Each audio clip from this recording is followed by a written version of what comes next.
13వ వచనం నుండి 22వ వచనం వరకు మనం ధ్యానం చేసుకున్నాం. మొదటి 13వ వచనాన్ని చదువుదాం. ఒకరు చదవండి. తరువాత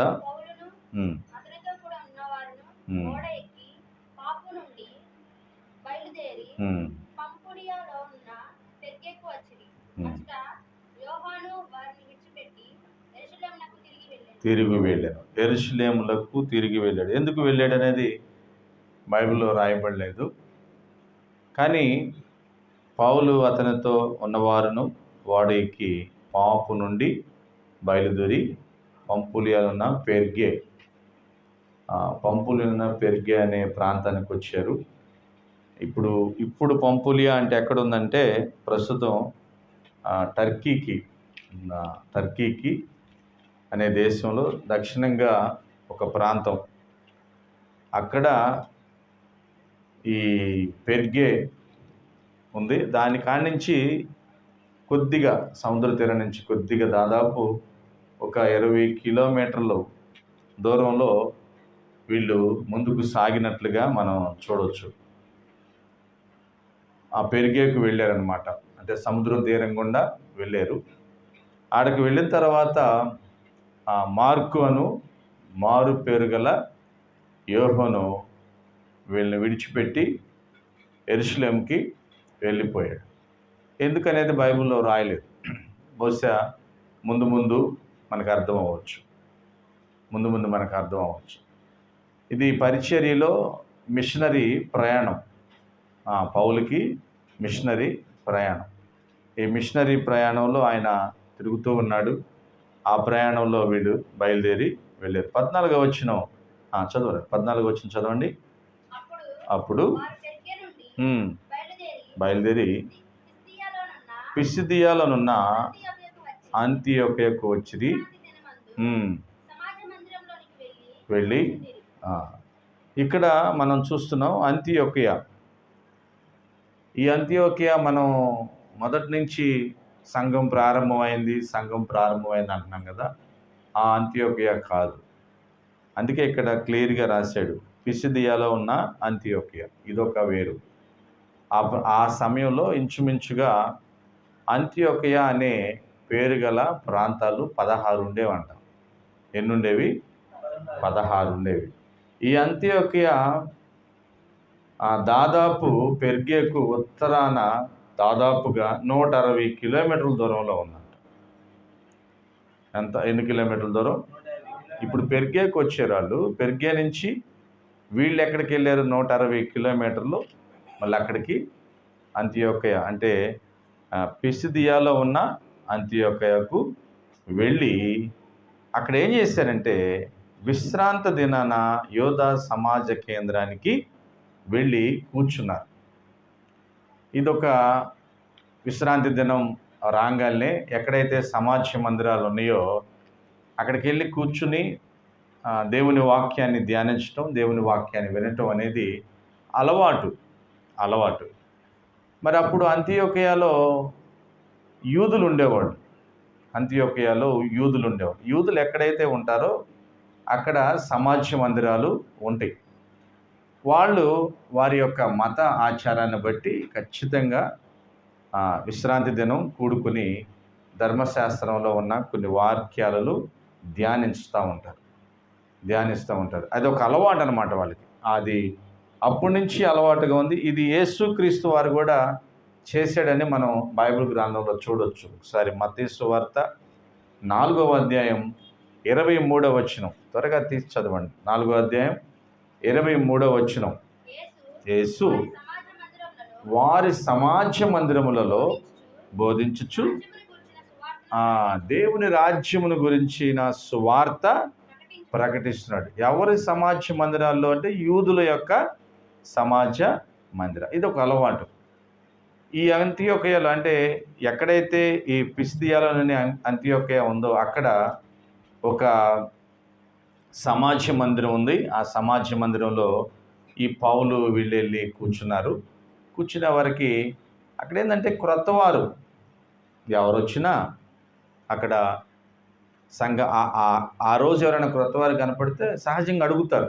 అదే ఇక్కడ 15వ వచనంలో కూడా రాయబడింది. చూడండి ఒకసారి 15వ వచనం.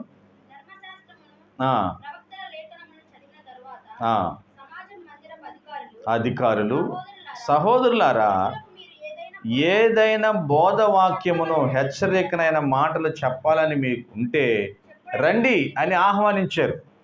ఎవరిని? పౌలుని. మీరు ఈరోజు కనపడుతున్నారు మాకు, మీకు ఇక్కడున్న సహోదరులకి ఏదైనా మాట చెప్పాలని, దేవుని వాక్యంలో ఏదైనా చెప్పాలని మీరు కనిపిస్తే రండి అని ఆహ్వానించారనమాట. అంటే సమాజ మందిరంలో క్రొత్తవారు, ధర్మశాస్త్రం తెలిసిన వారు కనబడినప్పుడు వారిని ఖచ్చితంగా ఆహ్వానించి, వారి ద్వారా ధర్మశాస్త్రం నుంచి దేవుడు మనకి ఏదన్నా హెచ్చరికలు ఇస్తాడేమో, దేవుని మాటలు తెలియజేస్తాడేమో అని ఒక నమ్మకం. దేవునికి మహిమ కలుగును గాక. హల్లెలూయా. చూడండి, అది ఎంత గొప్ప నమ్మకం. వీళ్ళెవరో మనకు తెలియదు, వీళ్ళొచ్చి మనకు చెప్పేది ఏంటి, వీళ్ళు చెబితే మనం వినేదేంటి అనే ఆలోచన లేదు కదా. క్రొత్తవారు రాగానే వాళ్ళని ఇన్వైట్ చేస్తున్నారు, రండి, మీరు వచ్చి మాతో మాట్లాడండి. అలాగనే ఒకానొక సమయంలో యేసుక్రీస్తు వారిని కూడా ఆహ్వానించారు. అదే లూకా సువార్త 4వ అధ్యాయం 16-17 వచనంలో చూస్తే యేసుక్రీస్తు వారు కూడా సమాజ మందిరానికి వెళ్తే ఆయన ఆహ్వానించి, అయ్యా మీరు మాకు బోధించండి అంటున్నారు. చూడండి ఒకసారి లూకా సువార్త 4వ అధ్యాయం 16-17 వచనం. తరువాత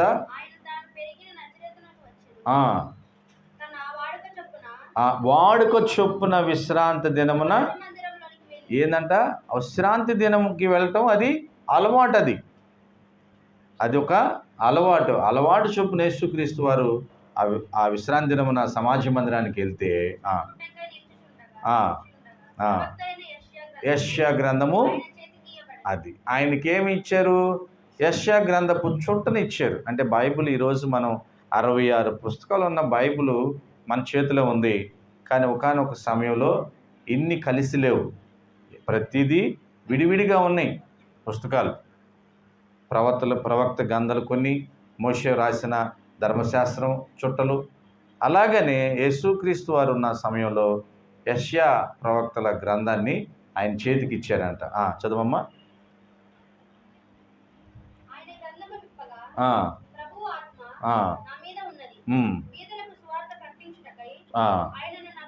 అభిషేకించను,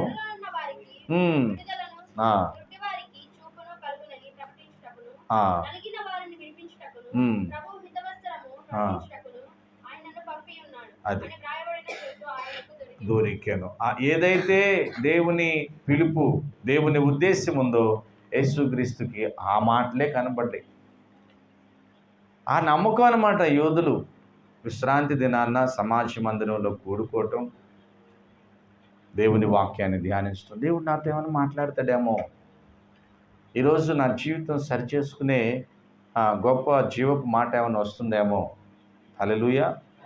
ఎందుకు కూడుకున్నాం మనం ఈరోజు? ఎందుకు కూడుకున్నాం? ఆ ఆసక్తి. వెళ్ళకపోతే ఎవరైనా ఏమైనా అంటారని వచ్చామా?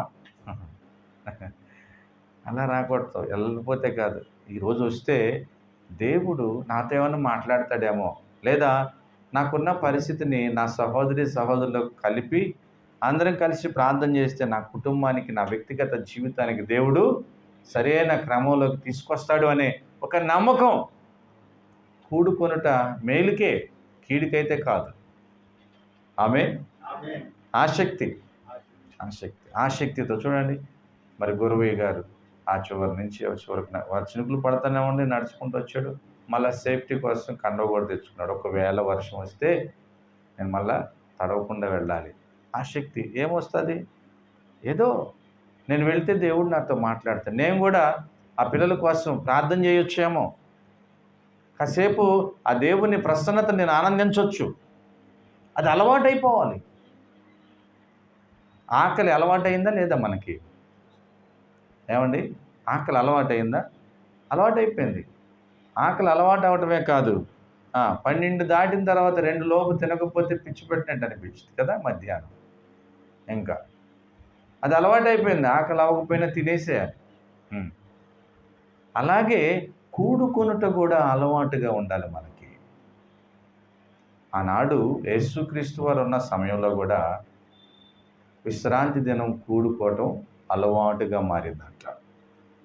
ఆమె సహోదరుడు రతన్ బాబు ఎంత అక్కడి నుంచి పాపం అది బాబుకి సిద్ధుకి ఆరోగ్యం సరిలేదు, హాస్పిటల్కి వెళ్ళి చూయించుకుని మళ్ళీ పరిగెత్తుకుంటూ వచ్చి మళ్ళీ మనతో పాటు జాయిన్ అయ్యాడు. ఆసక్తి అలవాటుగా మారిపోవాలి మన జీవితంలో. ప్రార్థన చేయటం, వాక్యాన్ని ధ్యానించటం, సంఘంగా కూడుకోవటం అలవాటు. హల్లెలూయా. అలవాటుగా కొన్ని ఆటంకాలు వస్తూ ఉంటాయి, రావని అన్నం. ఆటంకాలు రాక తప్పవు.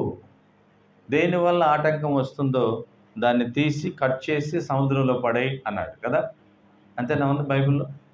దేనివల్ల నీకు ఆటంకం వస్తుందో దాన్ని తీసి కట్ చేసి సముద్రంలో పడేయి.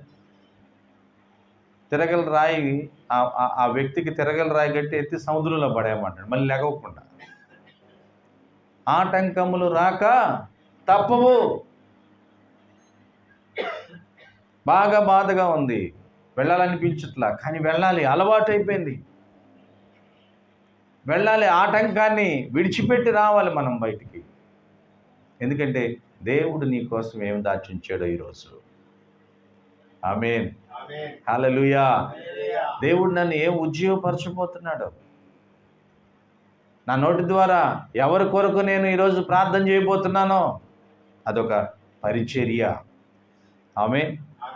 మనం మరొక వ్యక్తి గురించి, మరొక కుటుంబం గురించి, మరొక సమస్య గురించి నువ్వు ప్రార్థన చేస్తున్నావు అంటే పరిచర్య చేస్తున్నావు, నువ్వు సేవ చేస్తున్నావు. ఆమేన్.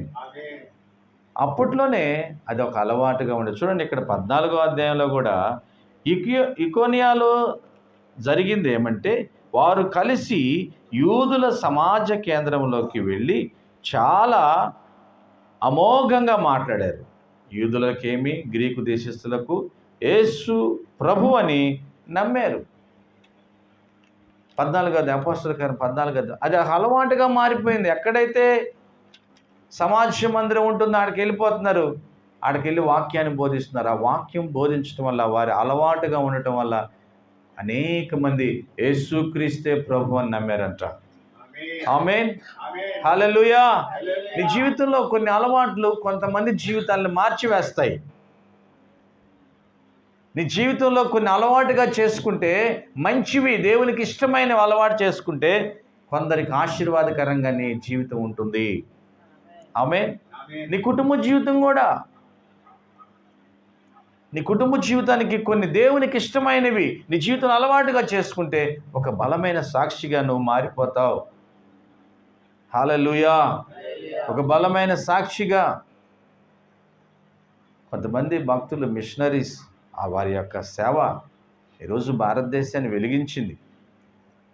వాళ్ళల్లో అనేక మంది కొన్ని స్లోగన్స్ చదువుతుంటే ఎంత ఉజ్జీవంగా ఉంటాయో.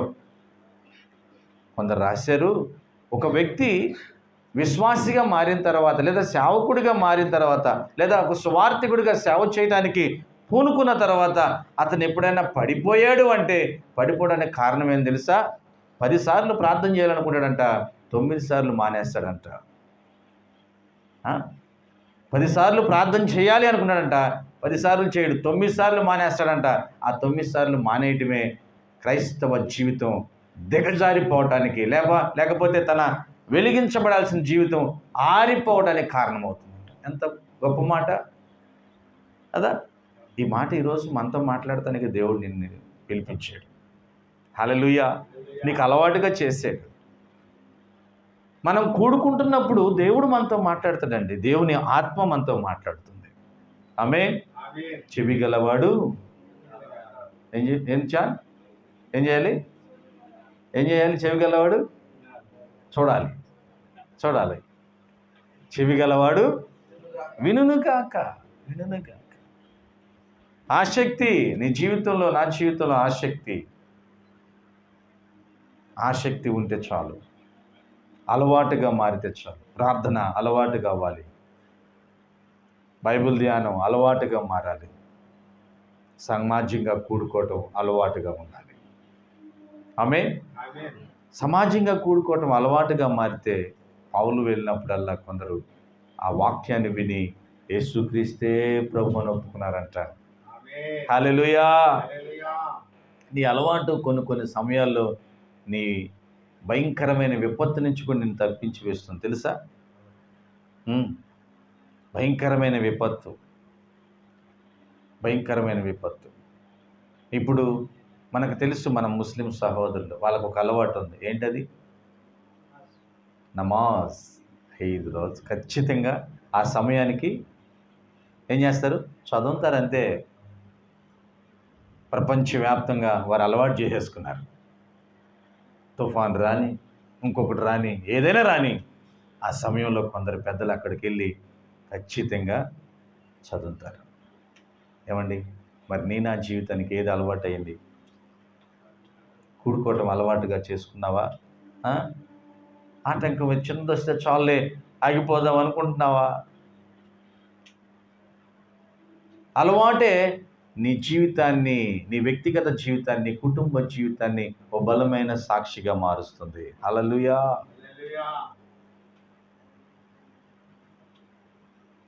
ఆయన చీకటి ఖండాన్ని, ఆఫ్రికా ఖండాన్ని వెలిగించాడు. David Livingstone. ఆయనకు ఒక అలవాటు ఉంది. ఆయన చనిపోయేంత వరకు మోకాళ్ళతోనే ప్రార్థన చేయటం. దేవునికి మహిమ కలుగును గాక. ఆఖరికి ఆయన కన్ను మూసే సమయంలో కూడా మోకాళ్ళు వేసే ఉన్నాడు. హల్లెలూయా. ఎంత గొప్ప ధన్యత! మోకాళ్ళు వేసి ప్రార్థన చేస్తూ కళ్ళు మూసాడు ఆయన. దేవుని సన్నిధికి చేరిపోయాడు. ఏంటి సహోదరుడా, సహోదరి, నీ అలవాటు ఏంటి? నీ జీవితంలో దేవుణ్ణి ఎరిగావు, ప్రార్థన చేస్తున్నావు, ప్రార్థనకు వస్తున్నావు, నీకేది అలవాటైంది? ఇక్కడ పౌలుకి సమాజ మందిరానికి విశ్రాంతి దినం ఎక్కడికి వెళ్ళినా కానీ సమాజ మందిరం ఎక్కడుందో వెదికి వెళ్ళి అలవాటు అయిపోయింది. మరి మన జీవితాల్లో దేవుని బిడ్డలుగా మనం ఏమి అలవాటు చేసుకున్నాం? ఆ అలవాటు వారి జీవితంలో ఏం చేసిందో చూడండి. ఎంత గొప్ప కార్యాన్ని చేసిందో ఒక్కసారి చూద్దాం. 16వ వచనం నుంచి మనం చదువమ్మా. 16. నిలబడి ఇశ్రాయేలు మనుషులారా యునిడి,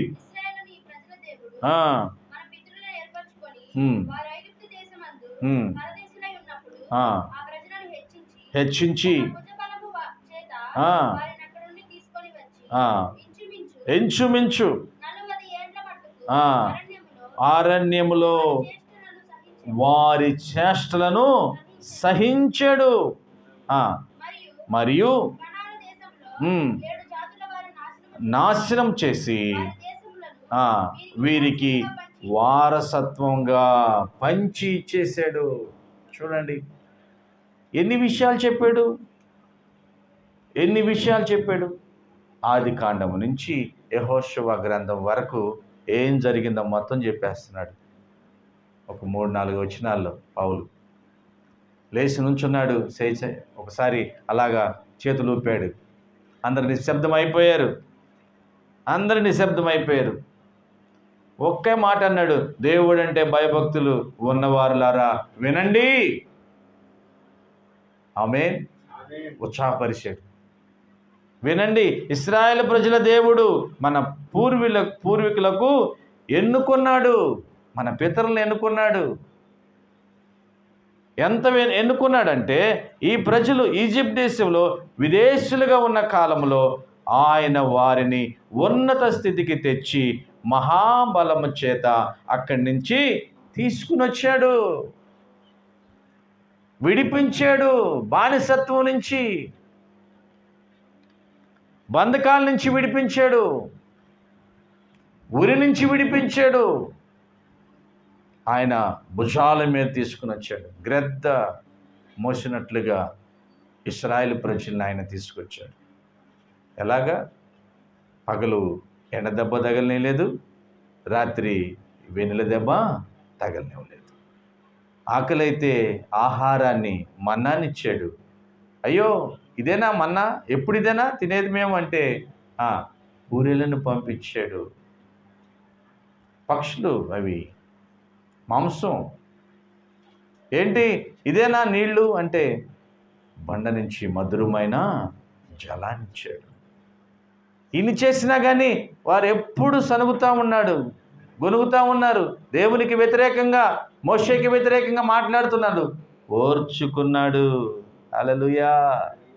మీకు ఈ విషయం తెలుసా? నా అన్నదమ్ముళ్ళారా, నా సహోదరులారా, దేవునికి భయపడేవారులారా, మీకు ఈ విషయాలు తెలుసా అని దేవుని మాటలు, ధర్మశాస్త్రంలో ఉన్న గొప్ప మాటలను 450 సంవత్సరాలు ఇంచుమించుగా ఉన్న చరిత్రని వాళ్ళకి చెబుతున్నాడు. చరిత్రను చెబుతున్నాడు. మన పూర్వీకుల చరిత్ర. మనం ఆరాధించే దేవుడు ఎంత గొప్ప దేవుడు తెలుసా? అర్థం కావట్లే మనకి. చిన్న చిన్న విషయాలకి భయపడిపోతున్నాం. భయం. చిన్న చిన్న విషయాలకి కలత చెందిపోతున్నాం. మన పితరులను కాపాడాడు. ఎలా కాపాడాడు? అద్భుతమైన రీతిలో. హల్లెలూయా. ఆశ్చర్యమైన రీతిలో. వారికి చిన్న జ్వరం, తలనొప్పి కూడా తెలియదంట. 400 సంవత్సరాలు అరణ్యంలో, ఎడారుల్లో వారు ప్రయాణం చేసినప్పుడు వారికున్న బట్టలు మాసిపోలేదు, వారికున్న చెప్పులు అరిగిపోలేదు, తలనొప్పి కూడా తెలియదు, జ్వరం తెలియదు. అలాగ కాపాడాడు. అలా కాపాడంటే వాళ్ళు పూర్తిగా దేవునికి లోబడి ఉన్నారా? లేదు. ఎప్పటికప్పుడు వ్యతిరేకంగా మాట్లాడుతున్నారు, సనుక్కుంటున్నారు. ఏమయ్యా ఇంత దూరం తీసుకొచ్చావు? మాకు గుర్తొస్తున్నాయి, మా ఊర్లో తిన్న కీరకాయలు, దోసకాయలు భలే ఉంటాయి అవి. ఎంత దూరం వచ్చినా ఐగుప్తులో ఉన్న పరిస్థితుల మటుకి వారికి గుర్తొస్తూనే ఉన్నాయి. ఆకిమెట్టిన ప్రియ దేవుని బిడ్డ, చరిత్రనెత్తి సమాజ మందిరంలో ఉన్న వారికి చూపిస్తూ ఉన్నాడు పౌలు. మరి ఈరోజు మనం ఆ చరిత్రను ధ్యానిస్తున్నప్పుడు మన దేవుని యొక్క గొప్పతనం మనకు కూడా అర్థం అవ్వాలి. ఆమేన్. హల్లెలూయా. మన పిల్లలకి మన దేవుని యొక్క గొప్పతనాన్ని ఎప్పుడైనా చెప్పామా? పిల్లల్ని కూర్చోబెట్టి, రే మన దేవుడు వెనక నుంచి ఐగుప్తు సైన్యం తరుముకుంటూ వస్తుంది, ముందు ఎర్ర సముద్రం ఉండిపోయింది, మధ్యలో 20 లక్షల మంది ప్రజలు, గేదెలు, పశువులు, అనేక సామాను ఉండిపోయినాయి. మరణపు భయం, ముందుకెళ్తే ఏమైపోతుందో, వెనక్కి వాళ్ళు వచ్చేస్తున్నారు, ఎందుకు వచ్చామో అనే దిగులు. ఈ సమయంలో మోషేకు కూడా అర్థం కాని పరిస్థితిలో దేవుడు మోషేతో మాట్లాడుతున్నాడు. ఎందుకు భయపడుతున్నావు? ఒకసారి సముద్రం వైపు చూడు, సముద్రం వైపు చూడు, నీ కర్ర ఎత్తు, ప్రార్థన చేయి. అంతే. తూర్పు గాలి వీసింది, సముద్రం 2 పాయలుగా అయిపోయింది. పాయలుగా అవటమే కాదు, తడి నేల కూడా ఆరిపోయింది. ఆరి నేలలో కూడా ఆనందముగా కంజరతో కొట్టుకుంటూ మిరియమ్మ పాట పాడుతుంటే వెనకాల వాళ్ళు డాన్స్ వేసుకుంటూ వెళ్ళిపోయారు. హల్లెలూయా. అది మన దేవుని యొక్క గొప్పతనం. చెప్తున్నావా? చిన్న చిన్న వచ్చినప్పుడు పిల్లలతో పాటు మనం భయపడుతూ దిగులు పడుతూ ఉన్నామా?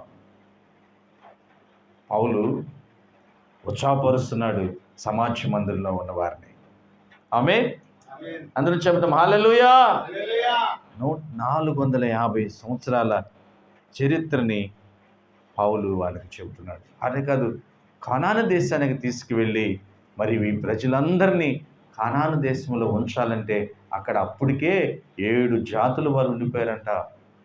7 జాతుల వారిని తరిమి వేశాడు, నాశనం చేశాడు మన దేవుడు. ఎవరి కోసం? స్వాస్థ్యం. నా బిడ్డల యొక్క స్వాస్థ్యం అది. అబ్రహాము గారు ఉన్నప్పుడు చెప్పేశాడు. అబ్రహాము టైంలోనే దానికి పూర్తిగా ఇది నా పిల్లలదని స్వాస్థ్యం అని రిజిస్ట్రేషన్ అయిపోయింది అప్పుడే.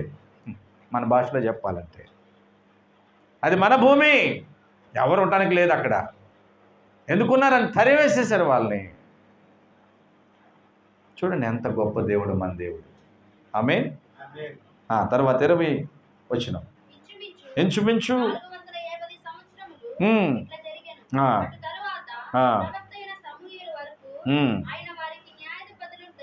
దయచేసెను. ఆ తరువాత వారు త్వరగా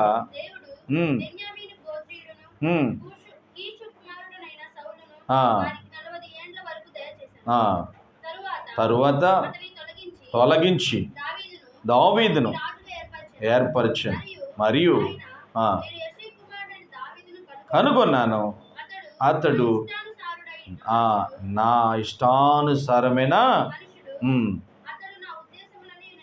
నెరవేర్చునని చెప్పి అతన్ని గురించి, ఎవరి గురించి? దావీదును గురించి దేవుడు సాక్ష్యం ఇచ్చాడంట. హల్లెలూయా. ఎంత చరిత్ర చెబుతున్నాడండి. పూర్వీకుల కాడి నుంచి యేసుక్రీస్తు వరకు చెబుతున్నాడు ఆయన దేవుని గ్రంథముల నుంచి ఎత్తి. వాళ్ళు అక్కడికి వచ్చిన తర్వాత కొంతకాలం అయిపోయింది, రాజు కావాలంటున్నారు. అప్పటి వరకు ఎవరున్నారు? న్యాయాధిపతులు. ఆమేన్. అందరూ చెప్తాం హల్లెలూయా. న్యాయాధిపతులు ఉండేవారు. చివరి న్యాయాధిపతి ఎవరు? ఎవరికంటే అర్థమవుతుందా? చివరి న్యాయాధిపతి.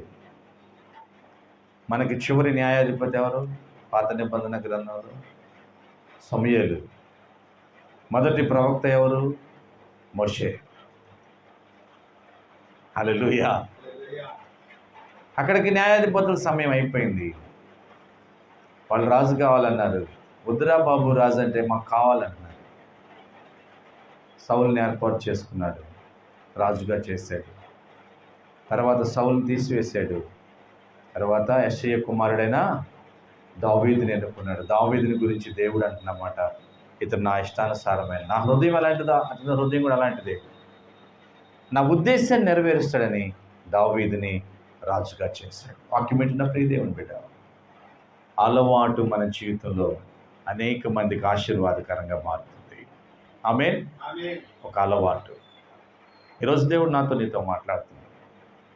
వారికి విశ్రాంతి దినం రాగానే ఖాళీగా కూర్చోవటం అలవాటు లేదు. వారు వెళ్ళి దేవుణ్ణి ఆరాధించడమే అలవాటు. ఆమేన్.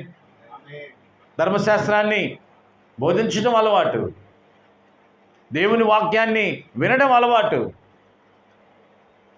ఏమండి, ఈరోజు దేవుడు మనతో మాట్లాడుతున్నమాట, దేవునికి ఇష్టమైన అలవాటు నీలో ఏముందో దయచేసి దాన్ని తీసేసుకుంటావా? యేసయ్య నిన్ను ప్రేమిస్తున్నాడు. ఆమేన్. హల్లెలూయా.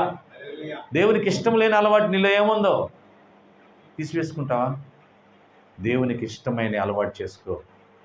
సంఘంగా కూడుకుంటా, అనుదినం ప్రార్థిస్తా, అనుదినం దేవుని వాక్యాన్ని చదవగలిగితే చదవటం, లేదా వినడం. ఇంకో విషయం తెలుసా? నిజంగా నువ్వు యేసుక్రీస్తుని నీ సొంత రక్షకుడిగా అంగీకరించుకుంటే, బాప్తిస్మం అనే బహిరంగ ప్రదర్శన చేసి బాప్తిస్మం తీసుకుని ఉంటే, వారం వారం ఒక కొత్త వ్యక్తి సువార్త చెప్పే వ్యక్తిగా మారాలి. ఆమేన్. తెలుసా?